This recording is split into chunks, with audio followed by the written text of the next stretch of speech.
વડોદરાની સયાજી હોસ્પિટલ ફરી એકવાર વિવાદમાં આવી છે અને હોસ્પિટલની ઓપીડીમાં 3 વ્યક્તિઓ દ્વારા નમાઝ અદા કરતા હોવાનો આ વિડીયો વાયરલ થયો છે। સોશિયલ મીડિયા પર આ વિડીયો વાયરલ થયો છે, ચકચાર મચી ગઈ છે। વિડીયો સામે આવતા પોલીસ અને હોસ્પિટલ તંત્ર દ્વારા તપાસ પણ શરૂ કરવામાં આવી છે। તો વિડીયોમાં દેખાતા વ્યક્તિઓ કોણ છે અને કઈ પરિસ્થિતિમાં આ ઘટના બની છે તે અંગે તપાસ ચાલી રહી છે। પોલીસે હોસ્પિટલના અધિકારીઓ સાથે ચર્ચા કરી સીસીટીવી કેમેરાના મોનિટરિંગ સહિતની સુરક્ષા વ્યવસ્થા વધુ સઘન બનાવવા માટે સૂચના આપી છે।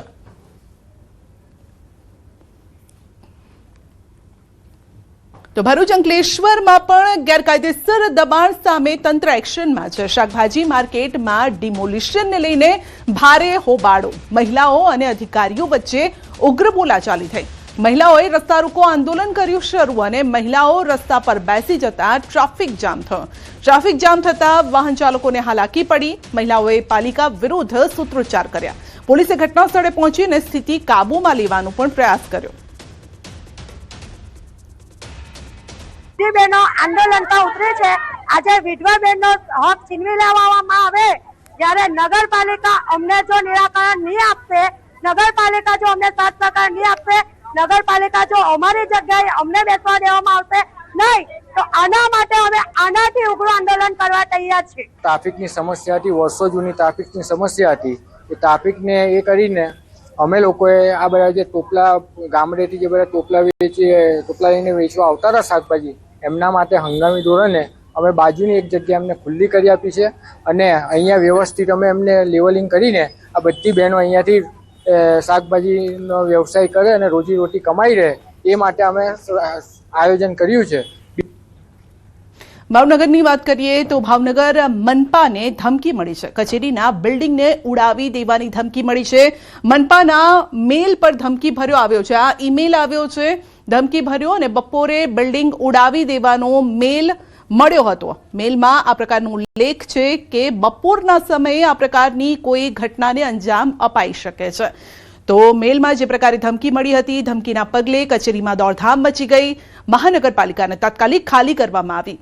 પોલીસ દ્વારા મહાનગરપાલિકા કચેરી ખાલી કરાવી બોમ્બ સ્ક્વોડ દ્વારા ચેકિંગ હાથ ધરાયું। મહાનગરપાલિકાની બહાર ફાયર, બોમ્બ સ્ક્વોડ, પોલીસ 108 સહિતનો કાફલો તૈનાત કરાયો અને હાલ પોલીસ દ્વારા તમામ પ્રકારનું ચેકિંગ પણ હાથ ધરવામાં આવ્યું છે। સાવચેતીના ભાગરૂપે તમામ લોકોને મહાનગરપાલિકાથી દૂર કરવામાં આવ્યા।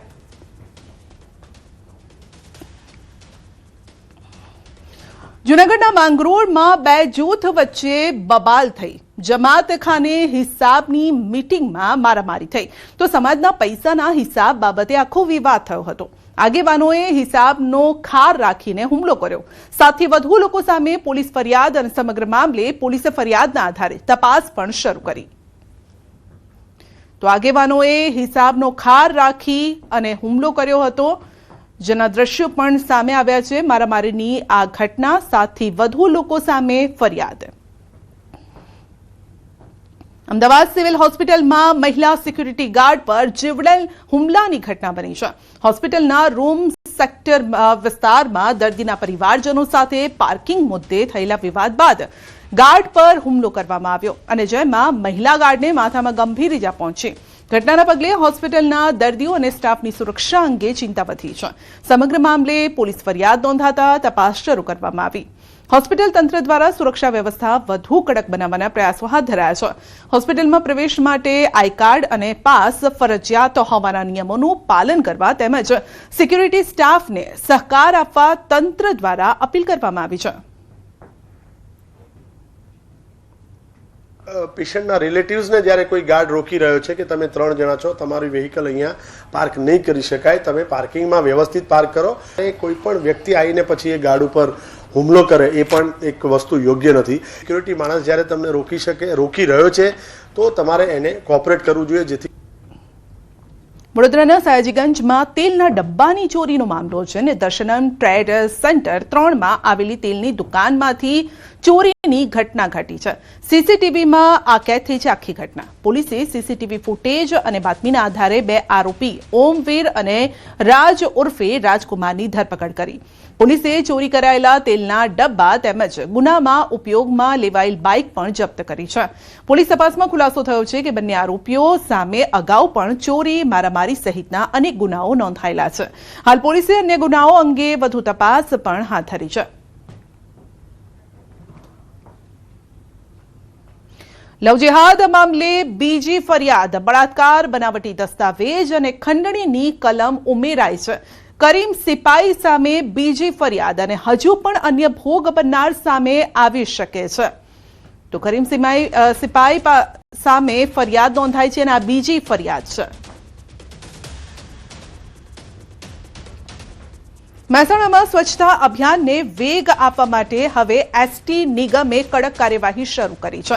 જાહેર સ્થળો અને એસટી બસોમાં ગંદકી ફેલાવતા મુસાફરો સામે દંડની કાર્યવાહી કરવામાં આવશે। એસટી ડેપો કે બસ સ્ટેન્ડ પર ગંદકી કરનાર મુસાફરને સ્થળ પર જ 200 રૂપિયાનો દંડ ફટકારવામાં આવશે, જ્યારે કે બસમાં કચરો ફેલાવવા બદલ 100 રૂપિયાનો દંડ વસૂલવામાં આવશે। બસ અને બસ સ્ટેન્ડમાં સ્વચ્છતા જળવાઈ રહે તે માટે નિર્ણય લેવામાં આવ્યો છે।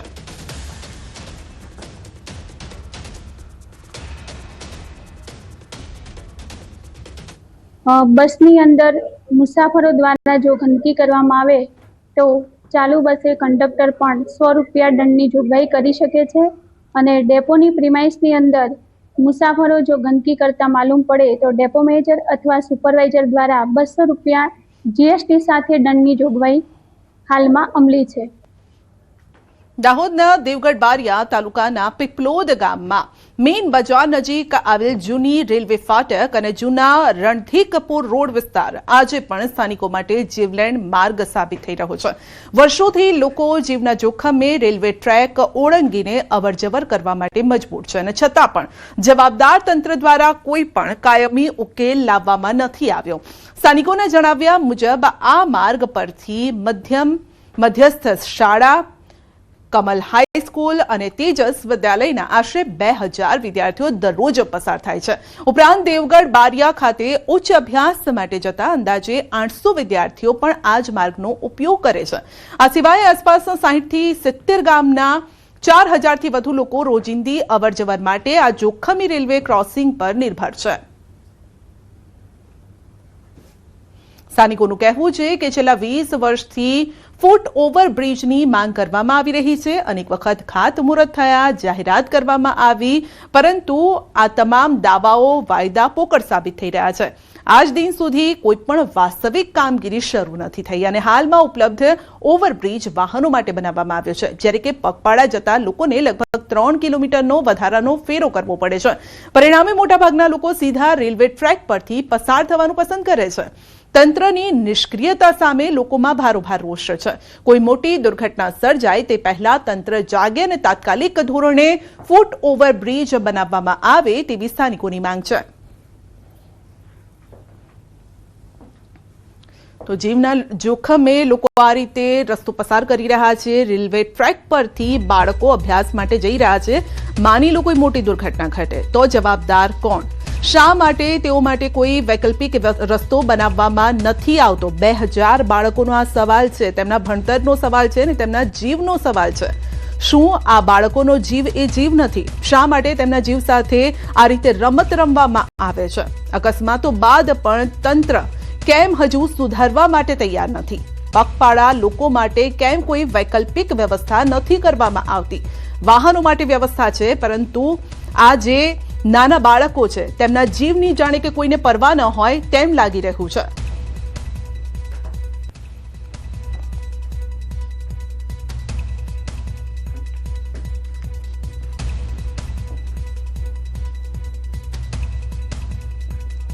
તો સવાલ હવે એ છે કે આ જોખમી સફર ખેડી રહ્યા છે ન કરે નારાયણ ને ક્યારેક માની લો કે એવી કોઈ ઘટના બની જાય તો આખરે જવાબદાર કોણ રહેશે?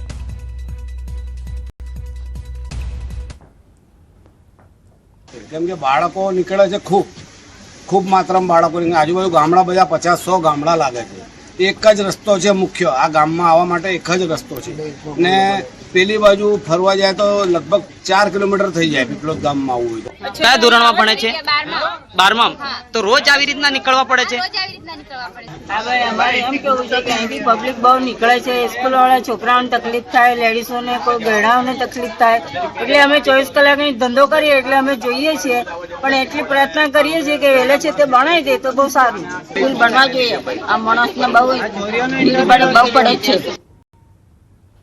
આ તરફ સુરતના પલસાણાના બગુમરા રેલવે ફાટક પાસે ટ્રેનની અડફેટે આવતા યુવકનું મોત થયું છે. ઘટનાની જાણ થતાં પોલીસ ઘટના સ્થળે પહોંચી તપાસ હાથ ધરી. પોલીસે મૃતદેહને પીએમ માટે ખસેડી આગળની કાર્યવાહી હાથ ધરી છે. મૃતક રાજસ્થાનના ભીલવાડા જિલ્લાનો રહેવાસી હતો.